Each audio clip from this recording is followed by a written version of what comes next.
At the very end of this drive, hidden behind trees that were once carefully trimmed, stands a mansion no one has lived in since 2009. The iron gates remain locked, but not damaged. Stone pillars at the entrance are stained by weather, yet structurally untouched. Ivy wraps slowly around the metalwork, reclaiming what was once a statement of wealth. As the house comes into view, it does not look destroyed. It looks paused. 3 stories of limestone and glass. 11,000 square feet. A 5-car garage extending from the east wing.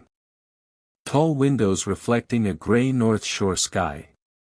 At its peak, this property was valued at $6.2 million. Built in 2007.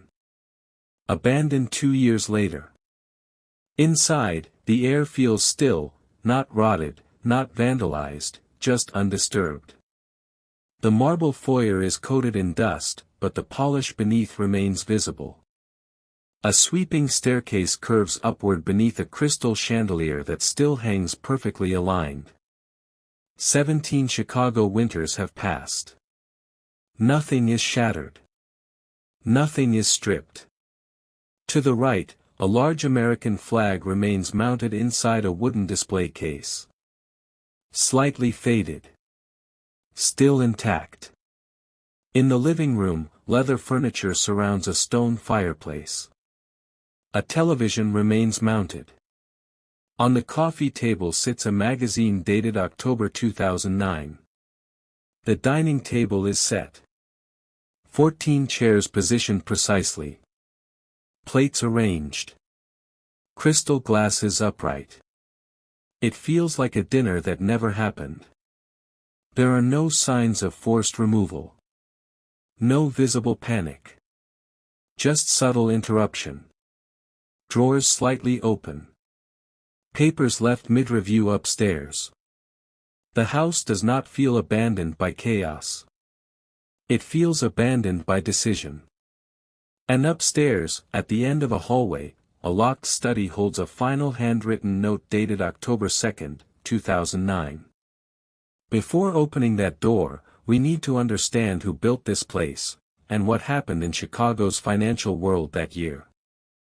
The man who built this mansion was not old money. He was a commodities trader. Based in downtown Chicago, his firm specialized in energy futures and derivatives tied to oil and natural gas markets. In the early 2000s, volatility meant opportunity. Energy prices climbed. Credit was accessible. Leverage became common practice. Between 2004 and 2007, Chicago's trading firms expanded aggressively. Electronic markets accelerated execution speeds. Risk models projected stability. In 2007, construction began on the Lake Forest mansion. 11,000 square feet. Imported materials. A wine cellar built to hold over 1,000 bottles. Corporate awards lined the future office walls. Then came 2008. When Lehman Brothers collapsed in September, liquidity across global markets tightened almost overnight. Futures contracts swung violently. Margin requirements increased. For heavily leveraged traders, volatility turned dangerous. Public records show the homeowner's firm entered restructuring discussions in early 2009. Staff reductions followed. Regulatory filings became sparse. By late 2009, the company website was offline. No criminal charges were ever publicly filed. No fraud allegations surfaced. Just corporate silence. Inside the mansion's first-floor office, folders labeled Liquidity Strategy and Exposure Review remain scattered across a mahogany desk. One document is dated September 2009. Emergency Liquidity Plan. In trading, liquidity determines survival. When positions move against you, capital must be deployed immediately. When capital disappears, decisions escalate quickly. Upstairs, framed degrees from the University of Chicago hang neatly on the wall. Corporate achievement plaques remain mounted. This was a career built carefully. Which makes the timing more unsettling. Because the final handwritten entry found in the locked upstairs study reads: "Tomorrow decides everything. October 2nd, 2009. And after that, the house went silent. By late 2008, volatility was no longer opportunity. It was threat. When Lehman Brothers collapsed in September 2008, global credit markets tightened almost instantly. Banks stopped trusting each other. Liquidity, the invisible oxygen of finance, began to thin. For commodities traders in Chicago, especially those dealing in energy futures, the problem wasn't just falling prices. It was unpredictability. Oil swung wildly. Natural gas contracts surged and collapsed within days. Margin requirements increased as exchanges attempted to stabilize exposure. And for firms operating with leverage, higher margin requirements meant one thing: immediate capital calls. If positions moved against you, you had to cover. If you couldn't cover, positions were liquidated. If liquidated at the wrong moment, losses multiplied. Public filings show that in early 2009, the homeowner's firm began reducing exposure. Staff was quietly cut. Certain trading desks were shut down. But the markets did not calm quickly. Energy prices, which had peaked dramatically in mid-2008, fell sharply by early 2009. Traders who had structured positions expecting continued growth found themselves overextended. And in high-level trading, overextension is rarely visible to the outside world. Colleagues later described 2009 as tense. Longer hours. Closed-door meetings. Emergency capital discussions. Inside the Lake Forest mansion, construction had just been completed months earlier. Mortgage structures on high-end properties often involve complex financing, sometimes tied to business liquidity. When business liquidity tightens, personal stability can follow. In the first-floor office of the mansion, documents labeled "Exposure Summary" remain untouched since that year. Numbers circled. Figures crossed out. Annotations in hurried handwriting. There are no signs of violence in the house. No signs of forced exit. But there are signs of stress. Drawers partially opened. Files mid-review. Valuables selectively removed. Which suggests something important. This was not chaos. It was decision. By October 2009, something reached a threshold. Upstairs, in a locked study, a leather-bound notebook contains one final entry dated October 2nd. Tomorrow decides everything. In markets, tomorrow can mean survival. Or collapse. And the morning after that entry. This house never lived again. The dining room is where the stillness becomes unsettling. 14 chairs surround a long oak table polished to a muted shine beneath years of dust. The chairs are evenly spaced, not pushed back or disturbed. No signs of sudden movement. No evidence of argument. Just placement. Deliberate. Each setting remains intact. White porcelain plates centered precisely. Silverware aligned. Crystal glasses standing upright, thin stems untouched. Cloth napkins folded with care and placed at each position. The arrangement is formal. Intentional. As though guests were expected that evening. A faint ring marks the center of the table where a serving dish once sat. The dish itself is gone, but the impression remains, a shadow of preparation. What is missing is as important as what remains. There are no leftover food containers. No spoiled serving trays. No candles burned down to wax pools. It appears the dinner had not yet begun. Which raises a quiet question. Was this gathering planned for October 2009? Or was it the night everything shifted? In high-level finance, private dinners are common. Investors invited discreetly. Advisors consulted quietly. Difficult conversations held behind closed doors. Lake Forest is known for conversations that never leave the table. And yet, no one has come forward publicly to mention a final meeting here. Dust now blankets the plates thickly enough to mark 17 years of absence. If someone had returned even briefly, the table would show disturbance. It does not. The silence in this room feels heavier than elsewhere in the house. Not because something violent happened, but because something was interrupted. A decision delayed. A conversation postponed. An outcome deferred until tomorrow. Upstairs, in a leather-bound notebook, those words remain written. Tomorrow decides everything. But whatever was meant to happen the next day did not unfold here. The table remains set. Waiting. The kitchen is less symbolic than the dining room. It is more revealing. High-end stainless steel appliances line the walls. A 6-burner gas range sits beneath a custom ventilation hood. Granite countertops stretch across a large central island designed for preparation and service. Nothing appears broken. Nothing appears stripped. Cabinets remain closed. Inside them, imported pantry goods, still in place. Olive oil bottles. Dry pasta. Specialty spices. All expired. But unopened. The refrigerator door opens smoothly.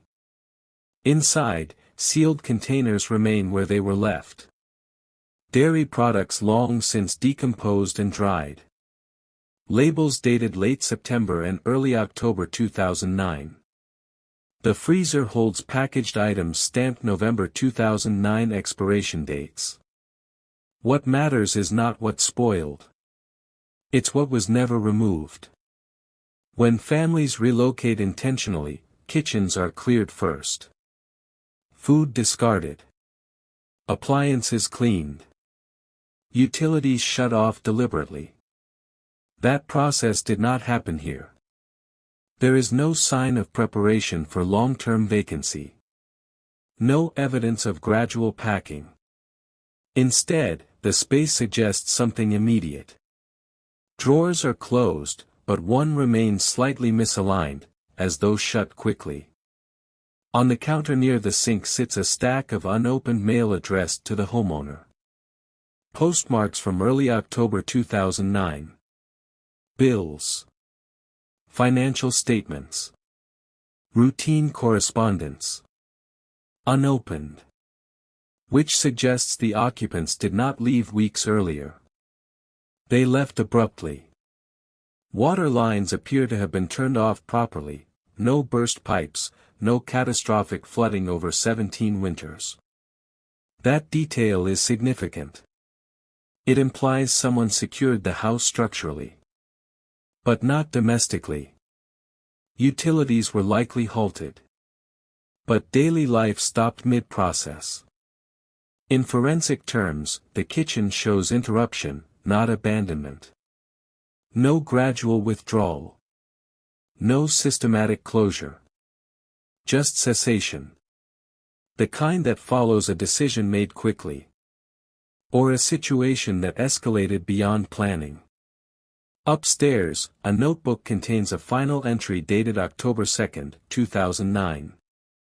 If something was meant to happen tomorrow. The kitchen suggests it happened sooner than expected. The 5-car garage is where the story becomes financially inconsistent. Inside, two vehicles remain parked side by side. A black 2008 Cadillac Escalade. A silver Porsche 911 Carrera. Both layered in dust thick enough to trace with a fingertip. The registration stickers on the windshields expired in 2010. The tires are flat now, slightly compressed into the concrete from years of immobility. But they were not stripped. Not vandalized. Not reclaimed. And that is unusual. In cases of financial collapse, secured assets are among the first to be repossessed. Luxury vehicles, especially high-value sports cars, are rarely left untouched if lenders are seeking recovery. Yet these remain. The Cadillac's interior still holds personal items, a parking pass for a downtown Chicago garage, dated September 2009. A pair of sunglasses in the center console. The Porsche keys are missing. But the vehicle itself was never removed. Which suggests one of two possibilities. Either the vehicles were owned outright, free of lien. Or the collapse did not trigger formal recovery procedures. Property records show the mansion was held under a limited liability entity rather than a personal title. That structure can complicate foreclosure timelines, particularly if tied to trusts or layered holdings. In high-level finance, assets are often shielded strategically. Which makes this garage less a symbol of luxury. And more a symbol of insulation. If creditors were involved, they did not publicly pursue visible recovery here. No tow marks. No auction stickers.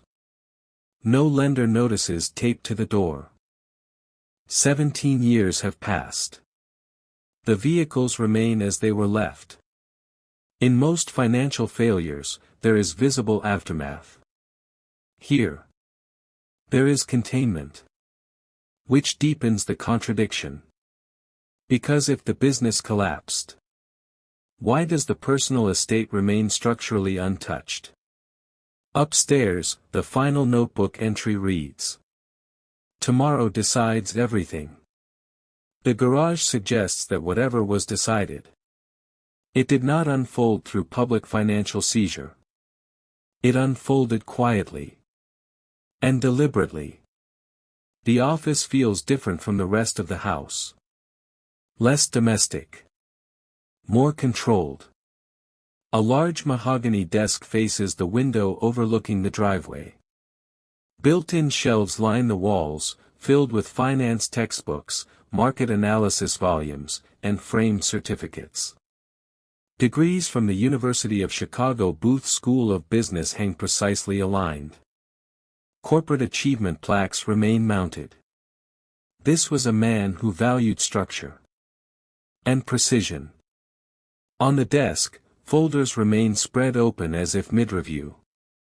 Exposure summary. Asset allocation, Q3. Liquidity strategy.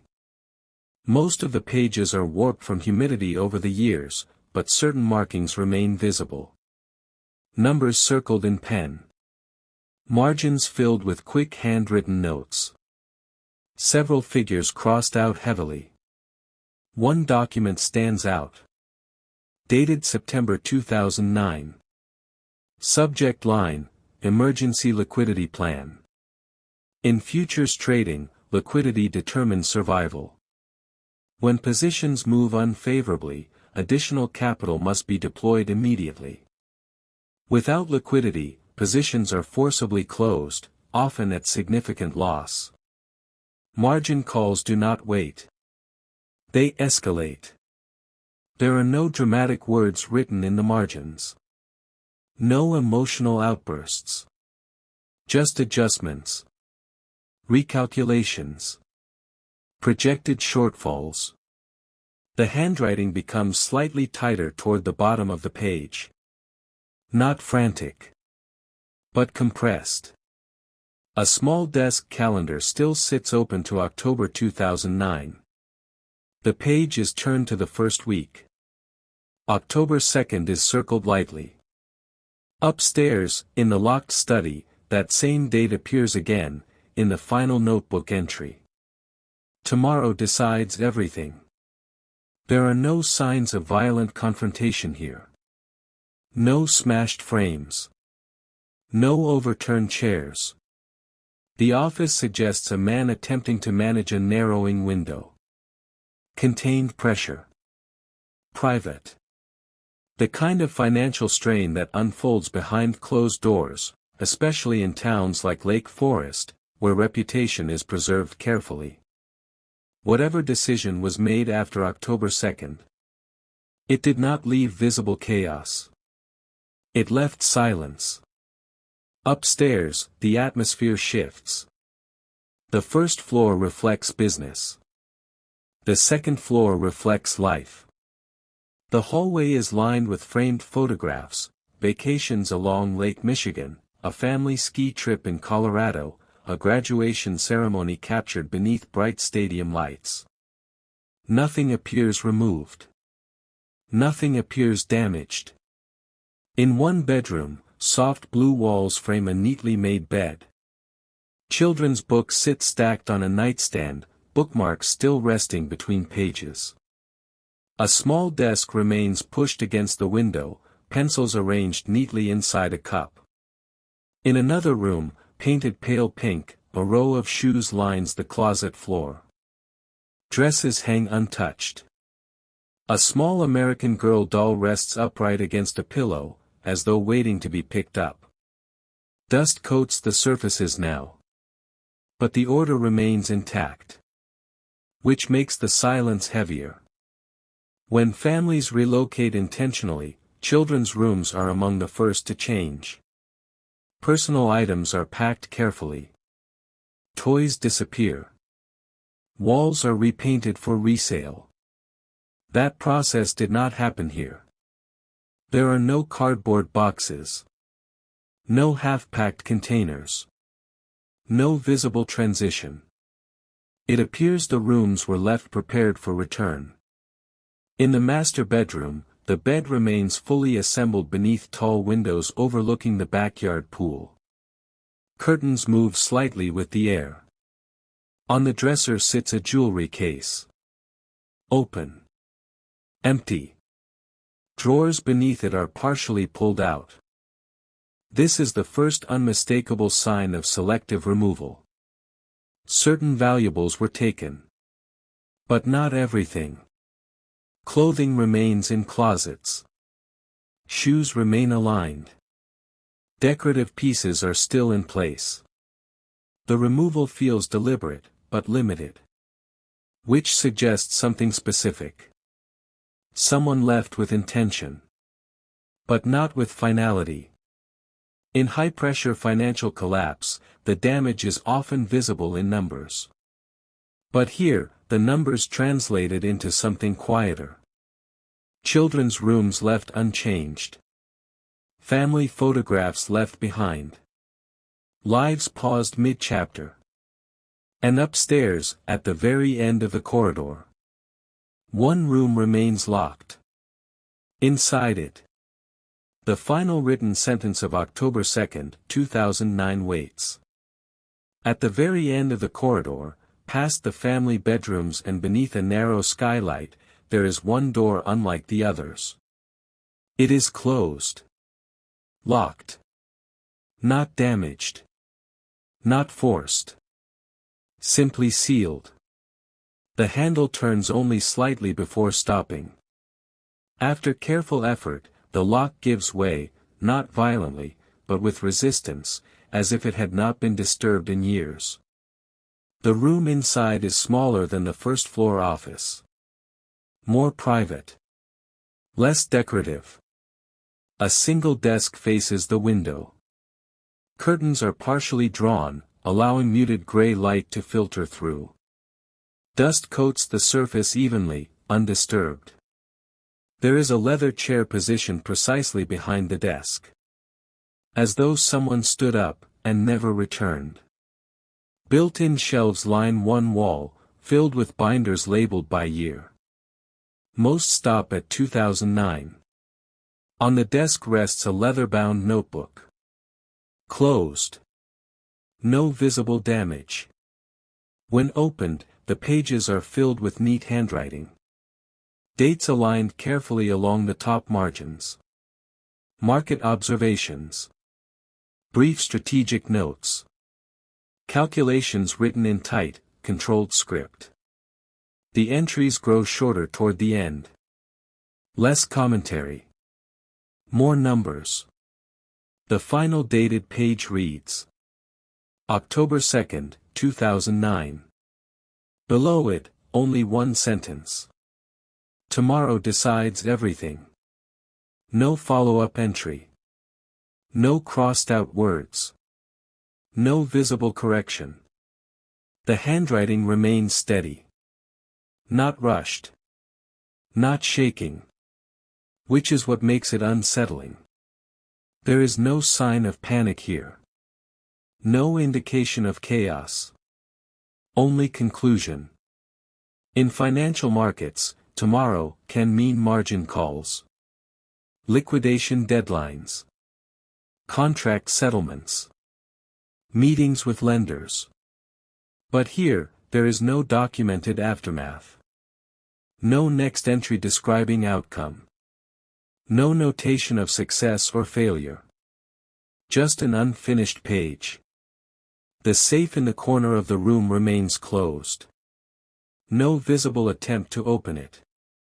No forced entry. Whatever decision was made after October 2nd did not require returning to this desk. And after that date, the house went silent. In cases like this, speculation is easy. Records are harder. Lake County property filings show that the mansion was purchased in 2007 under a limited liability company rather than an individual name. That is not unusual for high net worth buyers. LLC structures provide privacy and liability insulation. Property tax payments were made consistently through late 2009. After that, payments continued, but irregularly. There is no publicly recorded foreclosure notice tied directly to the property. No sheriff's sale listing. No auction advertisement archived in local publications.